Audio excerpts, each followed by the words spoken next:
পবিত্র ইতিহাস আলকে গেলে দেখতে পাই এখান থেকে কম বেশি ১৫০০ বছর আগে হযরত ওমর রাদিয়াল্লাহু নবীজির কল্যাতি খণ্ডের জন্য মক্কার কাবার চাতল থেকে শানিতে তরবারি নিয়ে যখন আবু কুবাইস পাহাড়ের মাঝ পজিশন দিয়ে বেরিয়ে আসেন, হাতে রয়েছে শানিত লম্বা তরবারি, দুই পিঠে তার ধার, তরবারির দুই পিঠে ধার, বল্লভের মতো দুই পিঠে ধার, বেরিয়ে আসছেন আবু কুবাইস পাহাড়ের বাইরে মক্কার সমস্ত মানুষকে জানিয়ে দিয়েছেন, আরে আবু জাহেল, একটাও বেটা ছেলে যেন এই কাবার চাতল থেকে বাড়ি না যায়। মুহাম্মদের মাথা কাটার নির্দেশ দিলাম, পুরস্কার ঘোষণা করলাম, দায়িত্ব কেউ নিতে চাইল না। জনগণ বলছে দায়িত্ব আমরা নিতাম, পুরস্কার গ্রহণ করতাম, কিন্তু ওই যে আপনি বলছেন মুহাম্মদের মাথা কাটতে পারো না পারো, কিন্তু মুহাম্মদের মাথা কাটতে যে মুহাম্মদের দলে ঢুকলে হবে না। যত মানুষ চলে গেছে কেউ আর আমাদের দলে ফিরে আসেনি। মুহাম্মদ কি জাদু করে আর কি ভাষা বলে, যারাই যায় শত্রু হয়ে তারা বন্ধু হয়ে যায়। এখন মুহাম্মদের দলে ঢুকলে হবে না, আমাদের যে দলে আছে এই দলে ফিরে আসতে হবে। কে রাজি আছো হাত তোলো। জনগণ বলে ঝামেলার দরকার নাই, পুরস্কার যে নাই নেক। কাবার চাতলে হাজার হাজার মানুষ, দুইজন লিডার, একজনের নাম আবু জেহেল বিন হিশাম, একজনের নাম ওমর বিন খাত্তাব, দুইজন উঁচু চৌকিতে দাঁড়িয়ে, আর সব জনগণ কাবার চাতলে সব বসা। ডেকে বলছে পুরস্কার দেবো 100 সাদা উট দেব, সোনার মোহর 100 দেব, 10 ভরি সোনার দোলা করলে একটা মোহর হয়, এই রকম 100 সোনার মোহর দেব, পারস্যের দেশের দামি সাদা উট দেব 100, ভালো ভালো কি পুরস্কার দেব। আমাদের চিরসত্য মুহাম্মদের কল্লাটা কেটে নিয়ে এই কাবার চাতলে কেনে দেখাতে পারবে বলো। পাহাড়ের ওপারে মুহাম্মদের ঘর, যেতে আসতে 2-5 মিনিট সময় তাও লাগবে না। এখন এই পুরস্কার কে নিতে চাও? কেউ রাজি হয় না। ওমর বলল ঘোষণা দিলাম, ঘোষণার মর্যাদা কেউ দেবে না, আর মাথা নিচু করে ফিরে যেতে হবে, পছন্দ করে না। আমি যেমন নেতা আছি তেমন কাজও করে দেখাতে পারি।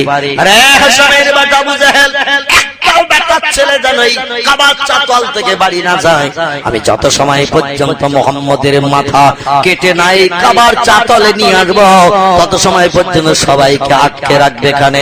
সূর্যের রৌদ্র যত লাগে লাগুক, ঘেমে যত যায় যাক, কেউ যেন ফিরে বাড়ি না যায়। মুহাম্মদের মাথা দেখাবো সবাইকে, তারপরে আমরা সবাই বাড়ি ফিরবো। আবু জেহেল বলল তুমি কাজ করতে যাবে কষ্ট করে, আর এদের বাড়ি যে বিবি বাচ্চাদের আনন্দ করতে দেব তা দেব না, একটাও বেটা ছেলেকে ঘরে ফিরতে দেব না, নিশ্চিন্তে তুমি চলে যাও, সবাইকে গাইড করার দায়িত্ব আমার। লোকটির নাম হলো আবু জেহেল বিন হিশাম। বলল যে উঠবে আমার এই তরবারি তার গর্দানে পড়বে। আর মরণ কেউ চাই নাকি? বলে সূর্যের রৌদ্রে পুড়ি অন্তত যত সময় ওমর না ফেরে তত সময় এখানে দাঁড়িয়ে থাকি। কাবার চাতলে সব কেউ বসতেছে, কেউ দাঁড়াচ্ছে, বাড়ি যাওয়ার লাইন নেই। আর বিরাট হুঙ্কার মেজাজ গরম ছিল আবু জেহেলের, হুঙ্কার মেজাজ গরম ছিল হযরত ওমরের। তাই দুইজন লিডারগিরি করে জয়ী হয়েছিল মক্কার দেশে। কাবার শরীফের বাইরে বেরিয়ে ঘোড়ার পিঠে চেপে শানিত তরবারি চামড়ার খাপের ভিতরে ঢুকি বন্ধুগণ ডান হাতে কাঁধে ঝুলিয়ে নিয়ে বেরিয়ে পড়েছেন বিশ্ব নবীর ঘরের দরজায়। এসে দেখলেন নবী ঘরে নাই। তাহলে আশেপাশে কোথাও গেছে বোধহয়, দেখি আশেপাশে কোন পাহাড়ের ধারে কোন জায়গায় আছে। কিছু দূর বাইরে বেরিয়ে যেই আমাদের মিনা ময়দান যেদিকে, এই দিকে দুটি পাহাড় টপকে আসলে একটা বড় ফাঁকা জায়গা, যেখানে ইব্রাহিম আলাইহিস সালাম তার বেটা ইসমাইলকে কোরবানি দিতে নিয়ে এসেছিল। হাজীদের যেখানে হজের মৌসুমে 5 দিনের মতো থাকতে হয়, তাঁবুর ভিতরে থাকতে হয়। এই দিকে আসতে দেখবেন রাস্তার ধারে বন্ধুগণ একটা খেজুর বাগান আছে, রাস্তার ফুটের মাঝখানে। আজিজিয়া থেকে বাসে করে হাজীদের নিয়ে যেখানে নামানো হয়, ওখান থেকে নেবে আবার রাস্তার এপারে হেঁটে এসে আবার নতুন গাড়ি ধরতে হয়। বিশ্ব নবী দুটি পাহাড় টপকে পাশে এসে একটু খেজুর গাছের তলায় বসে বসে চিন্তা ভাবনা করছে, কাজ তো কিছু হয় না, এত কষ্ট করি এত পরিশ্রম করে কোনো কাজ হয় না। সারা দেশের মানুষ শুধু আমারে প্রতিদিন মারে, আমারে গালি দেয়, আমারে বাপ খেগো বলে, আমারে হাঁটখুড়ো বলে, মা খেগো বলে, মূর্খ বলে, রাখাল বলে, হাজারো গালি দিয়ে আমি মুহাম্মদ আমাকে অপমান করে, বড় পাথর মেরে আমার দেহটা রক্তে লাল করে। কোথায় যাই, কোন জায়গায় যাই, কোন দিকে যে দিনের দাওয়াত দিয়ে আমার আল্লাহরে খুশি করতে পারি। নবী একটু বসে বসে চিন্তা ভাবনা করছেন। আর হযরত ওমর তরবারি নিয়ে কাঁধে ঝুলি গলার পিঠে চিবি বাইরে বেরিয়ে খোঁজ নিচ্ছে বিশ্ব নবীকে। বাড়ির দরজায় এসে খোঁজ নিল, দেখলো রাসূল নাই। বলে আশেপাশে তাহলে কোথাও গেছে মনে হয়, খুব বেশি দূর তো যাবে না। আর ওদিকে লোকজন সব দাঁড় করে রেখেছে যে খাবার চা তলে। 1 টাকা তো বাড়ি ফিরতে দেবে না আমার সহপাঠী আবু জেহেল। অতএব দেখি কোথায় কোন দিকে কি করি। একটু একটা পাহাড় টপকিয়ে যে এসেছেন, সামনে আর একটা পাহাড়, মাঝখানে একটু সামান্য ফাঁকা জায়গা। সেখানে হযরতে নঈম নবীজির মহব্বতের সাহাবী মক্কার অধিবাসী কিছু ভেড়া ছাগল নিয়ে বন্ধুগণ ছেড়ে দিয়ে পাহাড়ের কিনারায় চুপ করে বসে রয়েছেন। 2 পাথরের ফাটল দিয়ে গাছপালা যা বার হয়, ছাগল ভেড়ারা তাই কেটে কেটে পাহাড়ের গায়ে খেয়ে গেউ দর পূর্ণ করে নেয়। হঠাৎ ওমরকে বন্ধুগণ মেজাজ গরম, ঘোড়ার পিঠে চেপে উদ্দেশ্য এদিক ওদিকে ফালক ফালক করতে দেখে বলছে আইনা তাজহাব ইয়া রাফিক, হ্যাঁ বন্ধু কোথায় যাচ্ছ তুমি? মন মেজাজ দেখছি খুব গরম গরম ভাব, কিসে কি হয়েছে বলো। এই নঈমের সঙ্গে হযরত ওমরও খাতির খাতরা বন্ধুত্ব ছিল। কিছু ভেড়ার বাচ্চা ছাগলের বাচ্চা নিয়ে তিনি পাহাড়ের কিনারায় ঘাস লতা পাতা গাছপালা খাওয়াচ্ছেন। ওমর বলছে ঘোষণা হয়েছে মুহাম্মাদের মাথা কাটা, কেউ দায়িত্ব নিতে চাইল না বলে স্বয়ং আমি দায়িত্ব হাতে নিয়ে বেরিয়ে এসেছি। যত সময় পর্যন্ত মুহাম্মাদের মাথা নিয়ে না যাব, একটা বেটা ছেলেকে বাড়ি যেতে দেবেন আমার সহপাঠী আবু জেহেল। এই জন্য একটু তাড়াতাড়ি কাজ করে যেতে হবে। তাই মুহাম্মদকে খোঁজ করছি। নঈম তো ভিতরে কলেমা পড়ে মুসলমান হয়ে গেছে। আরে কি চাইবে আল্লাহর নবীর প্রাণনাশক? চাইবে নাকি? এ তো চাইবেন আল্লাহ নবীর প্রাণনাশক। নঈম বলে এখন যা মেজাজ গরম, আর যেভাবে খুঁজছে নবীকে আশেপাশে তো পেয়েই যাবে। নবী তো খুব বেশি দূরে নাই, আশেপাশে কোথাও পাহাড়ি এলাকায় হয়তো আছে। তিনি দুশ্চিন্তাগ্রস্ত হয়ে কোথাও বসে বসে চিন্তা ভাবনা করছেন। একে এখন একটু মেজাজ গরম কাটাতে হবে, একে একটু অন্য কাজে ব্যস্ততার মাঝখানে ঢোকাতে হবে। নঈম ডেকে বলছে বন্ধু তোমার সঙ্গে আমার খাতির খাতরা কেমন? বলে খুব ভালো। বলে মাঝে মাঝে আমার বাড়ি নিমন্ত্রণ করি, আমার স্ত্রী তোমাকে যত্ন খাতির করে খাওয়াই কিনা? বলে তা খাওয়াই। বলে আমার স্ত্রী যে সেবা করে সেটা তো আমার পছন্দ কিনা? বলে তা অবশ্যই তোর স্ত্রী কথা বলতে পারবো না। বলে আমার ওই যে একটা ছাগলের বাচ্চা দেখছো, সব দল এই দিকে, আর এই ছাগলের বাচ্চাটা সবসময় আলাদা আলাদা ঘুরছে। বাড়ি ফিরিয়ে নিয়ে যেতে হবে ছাগল বাল ভেড়ার বাল, কিন্তু ওই বাচ্চাটা ওই দিকে আলাদা রয়ে গেছে। ওরে এত চেষ্টা করে কিছুতে দলে ঢোকাতে পারছি না। এখন মালিকের ছাগল বাড়ি থেকে যখন নিয়ে আসে গুনিয়ে দেয়, আবার বাড়ি নিয়ে যখন হাজির করি গুনিয়ে নেয়। একটা ছাগলের বাচ্চা যদি কম হয়ে যায় আমার মাইনে তো কেটে নেবে। এখন তুমি কি চাও আমি গরিব মানুষ, আমার মাইনে কেটে নিক মালিক, ওই ছাগলের বাচ্চাটাকে একটু ধরে দিতে পারবে কি আমার? তাহলে মালিকের বাড়ি আমি গুনে পৌঁছে দিতে পারবো, আমার মাইনা কাটা যাবে না, খাওয়া দাওয়ায় অসুবিধা হবে না।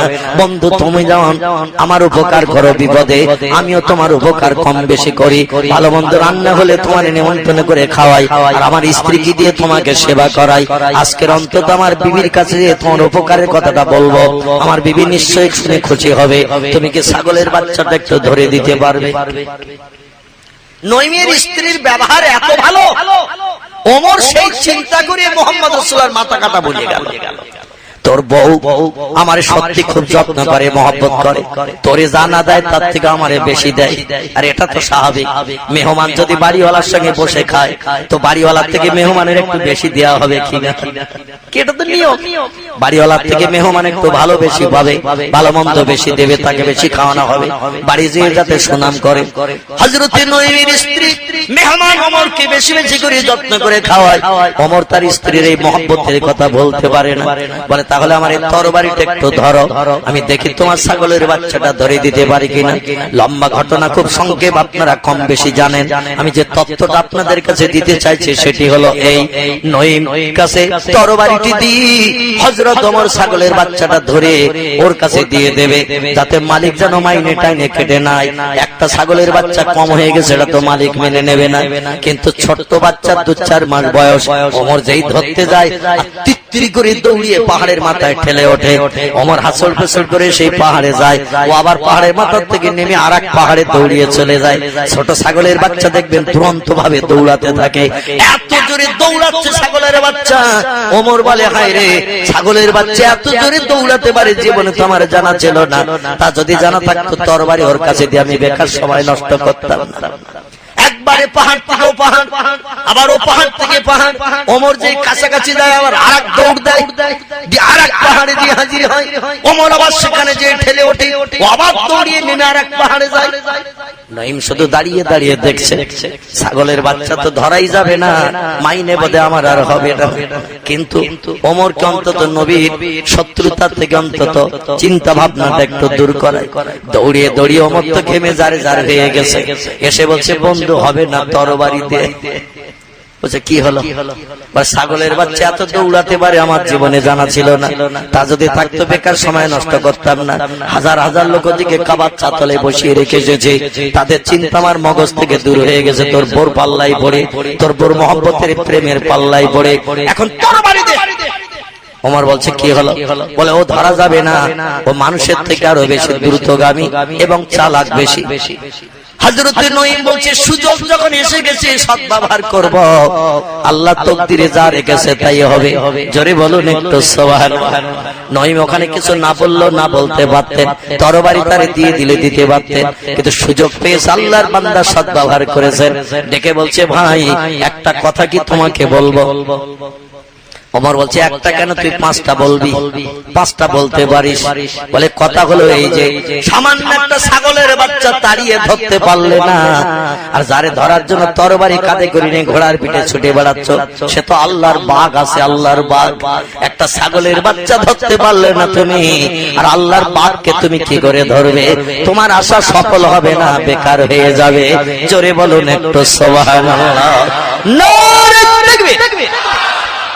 হযরতে নঈম বক্তব্য যেটা রেখেছিলেন এটা সঠিক কিনা? উনি বলছেন আল্লাহর বাগকে জব্দ করা কোনদিন তোমার পক্ষে সম্ভব হবে না। সামান্য একটা ছাগলের বাচ্চা তাড়িয়ে ধরতে পারলে না, আর আল্লাহর বাগকে কি করে তুমি জব্দ করবে, ধরবে? ওমর বুদ্ধিমান চালাক লোক ছিল। আমাদের দেশে যারা নেতা হয়, নেতা পার্টির নেতা, এদের উপস্থিত বুদ্ধি থাকে আলাদা। যখন তখন যে কোনো মানুষ এসে যদি বক্তব্য রাখে, উপস্থিত বুদ্ধি তোরে ক্যাপচার করে বাড়ি পাঠিয়ে থাকে। মক্কার দেশে দুইজন উপস্থিত বুদ্ধিওয়ালা ছিল প্রখর, একজন আবু জেহেল বিন হিশাম, আর একজন খাত্তাবের বেটা ওমর। এর উপস্থিত বুদ্ধি ছিল খুব প্রখর। হযরতে নঈমের কথা শুনেও বুঝতে পেরেছে মুহাম্মদের প্রশংসা করছে এই ছাগল পালের রাখাল নঈম, নিশ্চয়ই মুহাম্মদের দলের লোক আছে।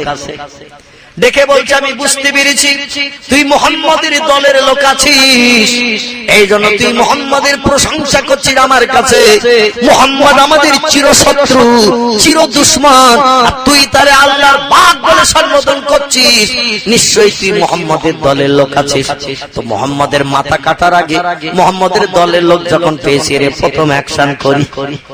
ওমর কাফের থেকে তরবারি বার করে হযরতে নঈমের প্রাণ নাশ করার জন্য হাত উঁচু করেছে। নঈম বলছে ভাই মারবে, তুমি মারবে, আমার আপত্তি নাই, কারণ আমি তো খালি হাতে উট ভাড়া ভাড়া চড়াতে এসেছি পাহাড়ের কিনারায়, আর তোমার হাতে শানিত তরবারি দুই পেটি ধার, যে কোনো পিঠ দিয়ে কোপ মারলে কাজ হয়ে যাবে। এই শানিত ছড় মার্কা তরবারি যে কোনো আঘাত করলে কাজ হয়ে যাবে। আমার প্রাণ নাশ তোমার তরবারিতে হবে, কোনো সন্দেহ নাই। তবে আমার মারা আগে একটা কথা কি তুমি শুনবে?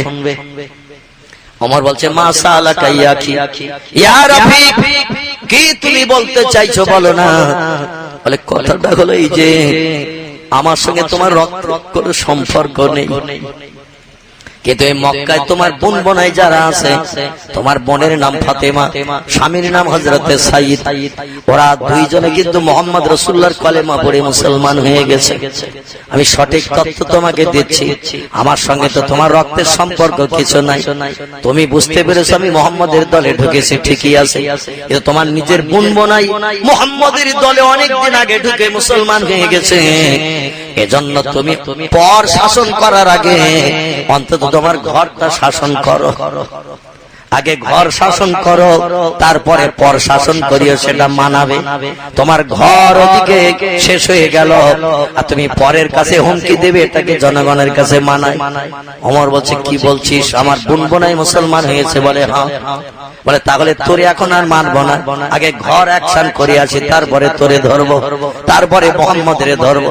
নঈম বলছে যাত্রার মতো কিছুটা সময়ের জন্য তো আত্মরক্ষা পেলাম, যাও তাহলে আগে ঘর শাসন করে এসো। নিজের ঘরে জ্বলছে আগুন আর তুমি অপরের ঘরে পানি দিতে এসেছো, এটা তো যুক্তির কথা নয়। তোমার ঘরটাকে সামলে এসো। ওমর ঘোড়ার পিঠে চেপে তরবারি নিয়ে বোনের বাড়ির দরজায় এসে হাজির হয়েছেন। বোনের নাম হযরতে ফাতেমা, ওনার স্বামীর নাম হযরতে সাইদ। দরজার কাছে এসেছেন, ঘোড়ার পিঠ থেকে নেমে দরজার সামনে এসে দাঁড়িয়েছেন।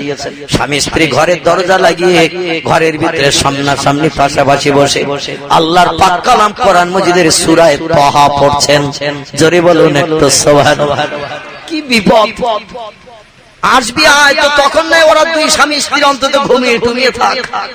স্বামী স্ত্রী দুজন তখন নবীজির দেয়া কোরআন পড়ছেন সূরা তাহা। জোরে বলুন একটু সুবহানাল্লাহ। আর ওমর রাদিয়াল্লাহু দরজার পাশে দাঁড়িয়ে কোরআন শরীফের তেলাওয়াত শুনছি। কিছু সময় কোরআনের তেলাওয়াত শুনি, এবার হযরত ওমর দরজায় ঘা মেরেছেন। দরজায় যে ঘা মেরেছি, স্বামী স্ত্রী দুইজন ভয়ে থরথর করে কাঁপতে শুরু করেছে। কে যে দরজায় ঘা মারলো তার তো ঠিক নাই। ভিতর থেকে বলছেন মান আনতা মা ইসমুকা, কে তুমি, তোমার পরিচয় কি, দরজায় ঘা মারছো? উনি বলছেন আনা ওমর বিন খাত্তাব, আমি হলাম এই মক্কার খাত্তাবের বেটা ওমর, তোমার ভাই। এ ফাতেমা তোমার ভাই, সাইদ তোমার এমন করে আমি শালা আছি, আমার বোন এবং তুমি ঘরের ভিতরে কি করছো? বলে কিছু না। বলে দরজা খোলো। স্বামী স্ত্রী বলে দরজা খুলবো না। বলে দরজা যদি তোমরা না খোলো, আরে দরজা ভেঙে যদি আমার ঢুকতে হয় তোমাদের দুটোর একটারও আর বাঁচাবো না। আমার হাতে আছে শানিত তরবারি, আমি মুহাম্মাদের মাথা কাটার জন্য মক্কার কাবার চাতাল থেকে মেজাজ গরম নিয়ে বেরিয়ে এসেছি। আমি যা বলি তাই করি, তোমরা তো জানো। এজন্য বলছি বাঁচতে যদি চাও দরজা খোলো, আর দরজা ভেঙে যদি ঢুকতে হয় দুটোর একটাকে কিন্তু বাঁচাবো না। স্বামী স্ত্রী দুইজন এক মুহূর্তের ভিতরে আলোচনা করে নিলেন, আমাদের ভাই যা বলে তাই করে, এক গুয়ে এক রোকালোক। অতএব বলছে যখন দরজা খুলতে খুলে দেই, ওনা তার রাত চরমে বেড়ে গেলে রেহাই দেবে না, আমাদের দুইজনকে হয়তো শহীদ করিয়ে দিয়ে দেবে। স্বামী স্ত্রী দুইজন দরজা খুলে দিলেন। ওমর ভিতরে ঢুকে যেয়ে বলছে কি পড়ছিলে বড়?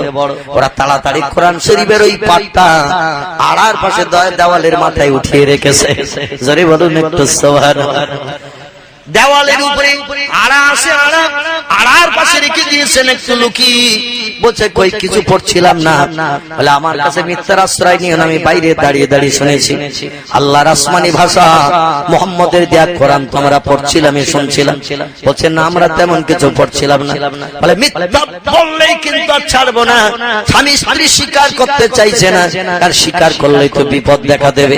এজন্য বলছে কই তেমন কিছু না। ওমর এবার তরবারি আঘাত করেছে বোনের উপরে, স্বামী স্ত্রীকে থাকাতে যায়, স্বামীর হাতের উপরে তরবারি আঘাত করে হাতের আঙুল কেটে যায়, দেহ সব ফ্র্যাকচার হয়ে রক্ত বেরিয়ে যায়। স্বামী রক্ত প্লুত দেহ দিকে, স্ত্রী স্বামীকে বাঁচাতে যায়, ওমর বোনের উপরে আঘাত করে। একে অপরের উপকার করতে গিয়ে দুইজন ঘরের ভিতরে রক্ত প্লুত হয়ে গেছে, সারা বডি সব রক্তে লাল হয়ে গেছে, হাতের আঙুল কেটে পড়ে গেছে, দেহ কত বিক্ষত হয়ে গেছে, চেহারাগুলো সব রক্তমুখ হয়ে গেছে। হযরত ওমরের রক্তমুখ চেহারা থেকে মনটা একটু নরম হয়ে গেছে। ডেকে বলছে এখনো বলো তোমরা কিছু পড়ছিলে কিনা? ওরা তখন বলছে মরণের তো আর কিছু বাকি নাই, এভাবে মারতে মারতে তো হয়তো শেষ করে দেবে। বলছিল হ্যাঁ আমরা আল্লাহর আসমানি ভাষা কোরআন তেলাওয়াত করছিলাম। বলে এত সময় বললে তো আমি আঘাত করতাম না, কোথায় রেখেছো সেটা আমার কাছে দাও। হযরতে ফাতেমা এবং সাইদ বলল আল্লাহে আমরা সেই খোদার কসম খেয়ে বলছি তোমার কাছে আমরা কোরআন দিতে পারবো না। জোরে বলুন একটু সুবহানাল্লাহ। ওমর বলছে তোমরা পড়বে আর আমি দেখতে পাবো না, পড়তে পারবো না। আমাদের মাতৃভাষা আরবি ভাষা, যে কোনো পুস্তক ছিল তো আমরা পড়তে পারি। তোমরা পড়ছিলে আমি দরজার বাইরে শুনছিলাম, আমার কাছে কেন দেয়া যাবে না? হযরতে ফাতেমা এবং সাইদ বলল আল্লাহ হলেন পবিত্র, আল্লাহর বাণী কোরআন পবিত্র। তোমার প্রতিদিন 20-25 বোতল মদ লাগে, তুমি মক্কার যুবতী মেয়েদের নিয়ে ব্যভিচারী করো। হ্যাঁ আমাদের ভাই ওমর, তুমি মানুষের প্রাণ নাশ করে মার্ডার করো, জীবন্ত মেয়েদের মাটির তলায় কবর দাও। তোমার দেহ হলো নাপাক, তোমার নাপাক দেখে আল্লাহর পবিত্র কোরআন দিতে পারবো না। জোরে বলুন একটু সুবহানাল্লাহ। তাহলে এখান থেকে 1500 বছর আগে সেদিনও মুসলমানেরা কোরআন পবিত্র এটা বিবেচনা করেছিল। জোরে বলুন সুবহানাল্লাহ। ওমরকে বলা হলো আল্লাহর কোরআন আমরা পড়ছিলাম, তত্ত্ব তোমারে দিলাম। বলে কোথায় রেখেছো? বলে আমরা লুকিয়ে রেখেছি, তুমি ক্ষতি করে দেবে বলে। ওমর বলল আমার হাতে একটু দাও, আমি আর তোমাদের মারবো না। তোমাদের রক্তগুলো তো দেহ দেখে আমার মনটা নরম হয়ে গেছে। আরে এমন কি ইমান এনেছো আল্লাহর উপরে, এমন কি ভালোবাসা মুহাম্মদকে দিয়েছো, তোমাদের জীবন যায় তবে তোমরা ইসলাম ছাড়তে চাও না, আল্লাহর বাণী কোরআন তোমরা ছাড়তে চাও না। কি মুহাম্মদ তৈরি করেছো কোরআন আমি একটু দেখবো। ওরা বলল কোরআন তোমার হাতে দেব না, কারণ তোমার দেহ নাপাক, পেশাব করে পানি নাও না, পায়খানা করে শরীয়ত আইন মোতাবেক ধৌত করো না, ঘুম থেকে উঠলে তুমি ওযু করো না, এজন্য তোমার দেহ অলরেডি নাপাক হয়ে রয়েছে। আর নাপাক দেহে আল্লাহর কোরআন আমরা দিয়ে আল্লাহর কোরআনের ইজ্জত নষ্ট করব না। জোরে বলুন একটু সুবহান। ওমর বললেন আমার বলবো নাই, আমার নাপাক দেহ বটে ঠিকই তত্ত্ব দিয়েছো, কিন্তু এই নাপাক দেহ কি পাক করা যাবে না, এই বডি কি পবিত্র বানানো যাবে না? আমার আল্লাহ কোরআনে কোট করে দিলেন, হে বিশ্ববাসী তোমরা শোনো, তোমাদের জন্ম থেকে নিয়ে হাসরের মাঠ পর্যন্ত সব সমস্যার সমাধান কোড অফ লাইফ করে সারা জীবনের জীবন বিধান করে আমি আল্লাহ কোরআনের ভিতরে সব তত্ত্ব পরিবেশন করে দিয়েছি। জীবনে কোনোদিন কারো কাছে হাত পাততে হবে না সাহায্যের জন্য। আমার কোরআন তোমাদের জন্য এনাফ, আমার কোরআন তোমাদের জন্য যথেষ্ট। একটু জোরে বলা যাবে কে সুবহানাল্লাহ। পৃথিবীতে কোন ধর্মগ্রন্থে লেখা নেই নাপাক দেহ পাক করার জন্য পন্থা কি, বেদে লেখা নেই, পুরাণে লেখা নেই, গীতায় লেখা নেই, ভগবতে লেখা নেই, রামায়ণে লেখা নেই, মহাভারতে লেখা নেই, জেন্দাবাস্তায় লেখা নেই, গ্রন্থ সাহেবে লেখা নেই, মনুসংহিতায় লেখা নেই, উপনিষদে লেখা নেই, তৌরাত জব্বুর এমন করে ইনজিলের ভিতরে এমন সঠিক তত্ত্ব দেয়া নাই যেটা আমাদের এই ধর্মগ্রন্থ কোরআনে আল্লাহ সুন্দর করে কোট করে দিয়েছেন। নাপাক দেহ যদি পাক বানাতে চাও, আমার কোরআনের জ্ঞান নিয়ে পৃথিবীতে যদি সুখী জীবন গঠন করতে চাও, তাহলে চারটে কাজ তোমাদের করতে হবে। চারটি কাজ যদি করতে পারো তোমাদের নাপাক দেহ পাক হয়ে যাবে, আমার কোরআনের জ্ঞান নিয়ে পৃথিবীতে সুখী হতে পারবে। জোরে বলুন একটু সুবহানাল্লাহ। বিসমিল্লাহির রহমানির রহিম। ফাগসিলু ওয়াজুহাকুম ওয়াইদিয়াকুম ইলাল মারাফিকি ওয়ামসাহু বিরুসিকুম ওয়ারজুলাকুম ইলাল কাবাইন। জোরে বলুন একটু আল্লাহুম্মা আমিন। আল্লাহ বলছেন পেশাব যদি করে ফেলো, পায়খানা যদি করে ফেলো, ঘুম থেকে যদি উঠে থাকো, বাই সরে গেছে, দেহ ফ্র্যাকচার হয়ে গেছে, এ সমস্ত কারণ তোমার দেহ যদি নাপাক হয়ে যায়, নাপাক দেহ পাক বানানোর জন্য আমি কোরআনের তথ্য পরিবেশন করলাম। ফাগসিলু ওয়াজুহাকুম, ভালো পরিষ্কার পানি দিয়ে তোমাদের মুখমণ্ডল চেহারাটা ধুয়ে নেবে। ভালো পরিষ্কার পানি দিয়ে, দুর্গন্ধ পানি নয়, যে পানি দুর্গন্ধ হয়নি, এই রকম পানি দিয়ে তোমাদের মুখমণ্ডল চেহারাটা ধুয়ে নেবে। দুই নম্বরের কাজ হলো ওয়াইদিয়াকুম ইলাল মারাফিকি, দুই হাতের আঙ্গুল থেকে নিয়ে কনি পর্যন্ত ভালো করে দুটি হাত তোমরা ধুয়ে নিয়ে নেবে। তিন নম্বরের কাজ হলো আমসাহু বিরুসিকুম, ভিজা পানি হাতে লাগিয়ে মাথার চুল সমেত ঘাটটা মুছে করে নিয়ে নেবে। হাতে পানি নিয়ে হাতটা ভিজিয়ে মাথার চুল সমেত ঘাটটা মুছে করে নিয়ে নেবে। চার নম্বরের কাজ হলো ওয়ারজুলাকুম ইলাল কাবাইন, দুই পায়ের গিরুর উপর পর্যন্ত, টাকনুর উপর পর্যন্ত তোমরা ভালো পরিষ্কার পানি দিয়ে ধুলাবালি ময়লা নোংরা যা তোমাদের পায়ে মেখে আছে ওগুলো তোমরা একটু ভালো পানি দিয়ে দুই পায়ের নোংরা গুলো সব ধুয়ে নাও। এই চারটি কাজ যদি তুমি করতে পারো তোমার নাপাক দেহ পাক হয়ে গেল। জোরে বলুন একটু সুবহানাল্লাহ। আর মদ যদি তুমি খেয়ে ভালো, স্বামী স্ত্রীর মিলন যদি তুমি করে বসো, তাহলে শুধু ওযু করলে হবে না, এর সঙ্গে তোমার জন্য গোসল ফরজ হয়ে গেল।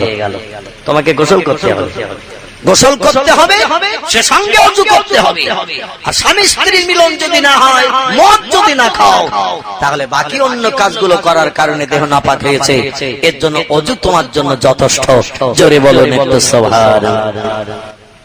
ভাইরা আমার বোন বলাই দুইজন বললেন তোমার দেহ পাক বানানোর জন্য ওযু করতে হবে, গোসল করতে হবে। ওমর বললেন গোসল তো বুঝি, ওযু তো বুঝি না। স্বামী স্ত্রী হযরতে ফাতিমা এবং সাঈদ দুইজন বললেন এভাবে তুমি গোসলটা সেরে নাও। গোসল সেরে নিয়ে এবার ওযু করার জন্য নিয়ম নীতি বলে দিলেন। মুখমণ্ডল ধৌত করার কথা বললেন, দুই হাত ধৌত করতে বললেন, চেহারা মুছে করতে বললেন এবং দুই পায়ের গিরের উপর পর্যন্ত ধৌত করতে বললেন। ধোয়া যখন হয়ে গেল, আড়ার উপর থেকে কোরআন শরীফটা পেড়ে নিয়ে এবার ভাইয়ের হাতে তুলে দিয়ে দিল। একদিকে নবীর প্রাণনাশ হবে, কাবার চাতলে লোকজন সব সূর্যের রৌদ্রে দাঁড়িয়ে রয়েছে, আর আবু জেহেল তরবারি উঁচু করে করে দেখাচ্ছে যদি কেউ সূর্যের রৌদ্র চিন্তা করে ঘরে যাও, এই তরবারি তার গর্দানে পড়বে। কারণ সেই লোকটা কষ্ট করে আমাদের শত্রুর মাথা কাটতে গেছে, আর সে কষ্ট করে ক্লান্ত হয়ে ফিরবার তোমরা বিবি বাচ্চা নিয়ে ঘরে সুখভোগ করবে, তা হবে না। এজন্য ওমর যত সময় না ফিরবে একটাও বেটার ছেলেকে বাড়ি যেতে দেব না। ওরা বললো মরণের হাত থেকে বাঁচার জন্য যত কষ্ট করতে হয় কাবার চাতলে আমরা আসি, তুমি যদি থাকতে পারো না তো আমরাও আসি, অসুবিধা নাই। হযরত ওমরের হাতে কোরআন শরীফের সূরা তাহা দেয়া হয়েছে। হযরত ওমর সূরা তাহা পাঠ করতে শুরু করেছেন। ওর মাতৃভাষা ছিল আরবি, আল্লাহর কোরআনের ভাষা আরবি। সূরা তাহা পড়তে মগজ পরিষ্কার হয়ে গেছে। আল্লাহ বলছেন মাইয়াহদিহিল্লাহু ফালা মুদিল্লা লা, আমি আল্লাহ যারে হেদায়েত দেব পৃথিবীর কোন মানুষ তারে গোমরা বানিয়ে রাখতে পারবে না।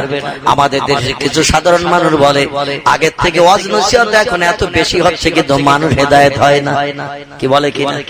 কিছু কিছু শিক্ষিত মানুষের এই মন্তব্যটা করে আগে ওয়াজ নসিহত এত হতো না, এখন যত হচ্ছে।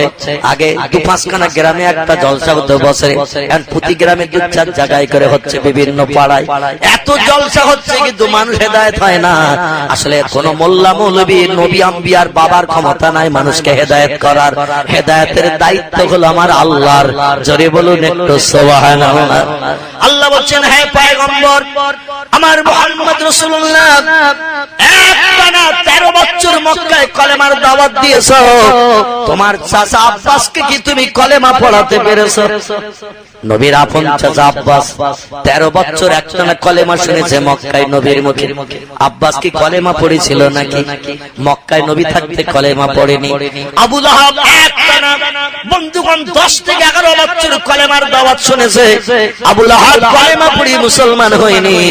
10 বছর একটানা আবু তালেব আলী রাদিয়াল্লাহর বাবা উঠতে বসতে ঘুরতে ফিরতে বিশ্ব নবীকে দেখেছে, নবীর মুখের মিষ্টি মধুর কলেমা শুনেছে। 8.5 বছর বয়স থেকে নবী যার ঘরে লালিত পালিত। নবীর বয়স যখন 50, বন্ধুগণ ওই আবু লাহাব আবু তালেব তখন পৃথিবী থেকে ইন্তেকাল করে, আবু তালেব দুনিয়া থেকে মৃত্যুবরণ করেন। 8.5 বছর বয়স থেকে 50 বছর নবীর বয়স হলো।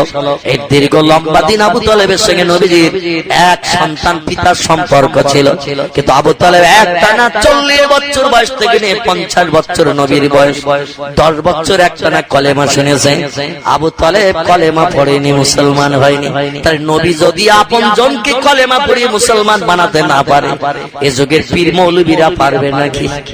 কি পারবে? আল্লাহ বলছেন মাইয়াহদিহিল্লাহ ফালা মুদিল্লা লা, আমি যারে হেদায়েত দেব কেউ তারে গোমরা বানিয়ে রাখতে পারবে না। ওমাইয়ুদলিলহু ফালা হাদিয়া লা, আর আমি আল্লাহ যারে গোমরা বানিয়ে রাখব হাজার চেষ্টা করলো কলেমা পড়িয়ে তোমরা কোনদিন তারে মুসলমান বানাতে পারবে না। হেদায়েতের দায়িত্ব হলো আমি আল্লাহ আমার।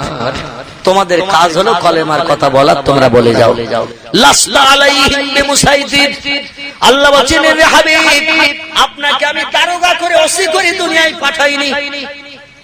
থানার দারোগা ওসি যে এর একটা স্পেশাল পাওয়ার আছে কিনা? পোশাক পরে গাড়ি নিয়ে যখন তখন যাত্রার বাড়ি এসে ধরে নিয়ে যেতে পারে কিনা? কি পারে কিনা? একটু হুয়া করবেন তো নাকি? পারে। ওসি সাহেবের পাওয়ার আছে। বন্ধুগণ পুলিশদের যে পোশাক আছে এই পোশাক পরে ওসি সাহেব যদি মেশিন একটা এবং করে গুজে পাশের কাছে নিয়ে মাথায় টুপিটা দিয়ে যদি গাড়ি নিয়ে আসে থানা থেকে, জিপকার কালো ভ্যান নিয়ে এসে বলে মিন্টু কই? বলে এই তো স্যার। বলে চলো তোমাকে এখন ধরে নিয়ে যাব। আর কনস্টেবল যারা ছিল তাদের বললো হ্যান্ডকপ লাগাও, ধরে নিয়ে চলো। পাড়ার 2-5 লোক এসে নিষেধ করলো, শুনবে নাকি? ওসির পাওয়ার আছে, যখন তখন ধরে নিয়ে যেতে পারে, থানায় নিয়ে আবার বাদুড়ের মতো উল্টো করে টানিয়ে অ্যাকশন করতে পারে, মারধর দিতে পারে। অমুক করেছিস কেন, তমুক করেছিস কেন, কি মারধর দিতে পারে কিনা? আল্লাহ বললেন, হাবিব আপনাকে আমি ওসি করি, দারোগা করি, দুনিয়ায় পাঠাই নাই। তা আপনি আপনার পাওয়ার দেখে মানুষকে জোর করে কলেমা পড়িয়ে মুসলমান বানাবেন, জোর করে আপনি কোন একটা কাজ করাবেন। আপনার কাজ হলো কলেমার দাওয়াত দেওয়ার, আপনি দিয়ে যাবেন। কে কলেমা পড়লো না পড়লো চিন্তা আমি আল্লাহ আমার। জোরে বলুন একটু সুবহানাল্লাহ। বিশ্ব নবী আল্লাহর কাছে হাত তুলে দোয়া করেছেন, আল্লাহুম্মা আইজ্জিল ইসলাম ওয়াল মুসলিমিন বিআবি জাহল বিন হিশাম আও বিউমর বিন খাত্তাব ফাহুয়া উমরুন ফাগাদ আলান নবী সাল্লাল্লাহু আলাইহি ওয়াসাল্লাম সুম্মা সাল্লা জাহিরান। রাওয়াহু আবু দাউদ আর তিরমিজি। দুটি হাদিসের কিতাবে হাদিস লিপিবদ্ধ হয়েছে। ইমাম আবু ইসা তিরমিজি রাহমাতুল্লাহ আলাইহি ওনার তিরমিজি শরীফে লিখেছেন, ইমাম আবু দাউদ রাহমাতুল্লাহ আলাইহি সিয়াসাত হাদিসের একটি হাদিসের কিতাব, নাম তার আবু দাউদ শরীফ, তার ভিতরে একই হাদিস লেখা হয়েছে। দুইজন বর্ণনাকারী দুইজন হাদিসের কিতাবে হাদিসটি লিখেছেন। আল্লাহর নবী আল্লাহর কাছে হাত তুলে দোয়া করে বলছেন, আল্লাহুম্মা আইজিল ইসলাম ওয়াল মুসলিমিন, আল্লাহ ইসলাম এবং মুসলমানদের ইজ্জত মক্কায় যদি রক্ষা করতে চান। আমি তো কলেমার দাওয়াত দিতে গেলে মার খাই, গালি শুনি, চবড়াঘাত খাই, পাগল বলে, হাটখুড়ো বলে, আমারে রাখাল বলে, মূর্খ বলে, হাজার মন্তব্য করে গালি দেয়, মারধর করে তাড়িয়ে দেয়।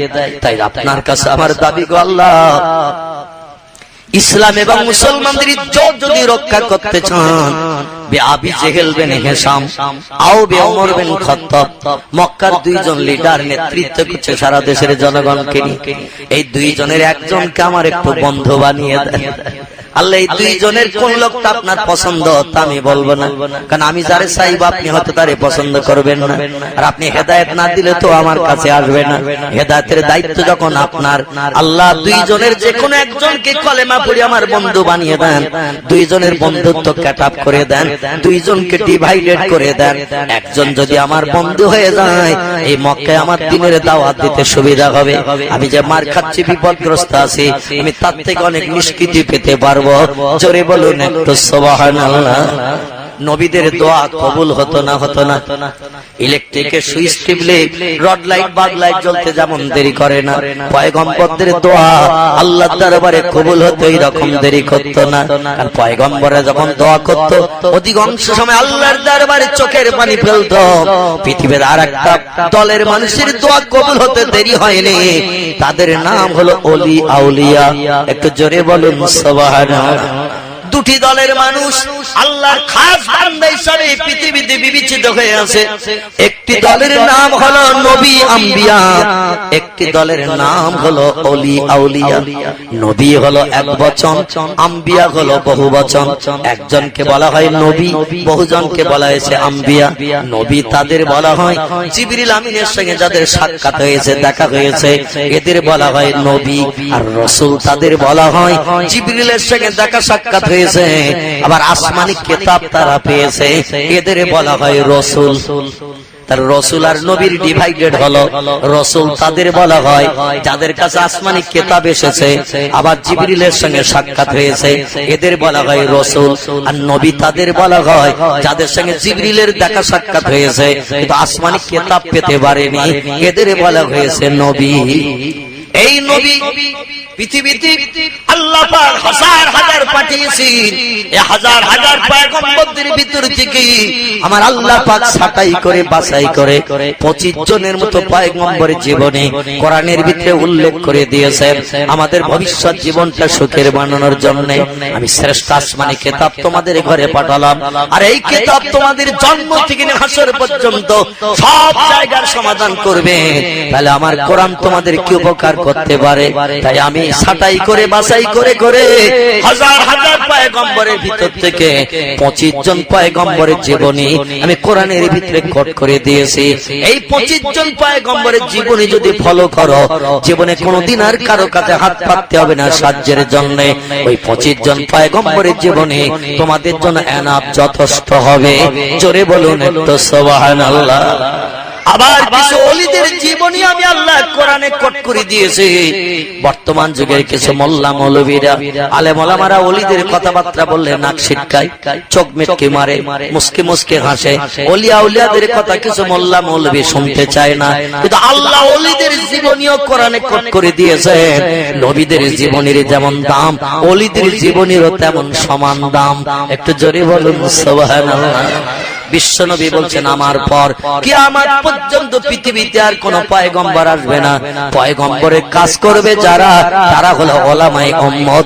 কোরআনের ভাষায় এদের ওলি আউলিয়া বলা হয়েছে। জোরে বলুন একটু সুবহানাল্লাহ। এই ওলি আউলিয়ারা কিয়ামত পর্যন্ত নবীদের কাজ করবে। আল উলামা ওয়ারাসাতুল আম্বিয়া, আলেম ওলামারা হলো নবীদের ওয়ারিস। নবী তো আর আসবে না, নবীর কাজ করবে আলেম ওলামারা। তাই এদের কোরআনের ভাষায় আল্লাহ ওলি সাব্যস্ত করেছেন। আল্লাহ কোরআনে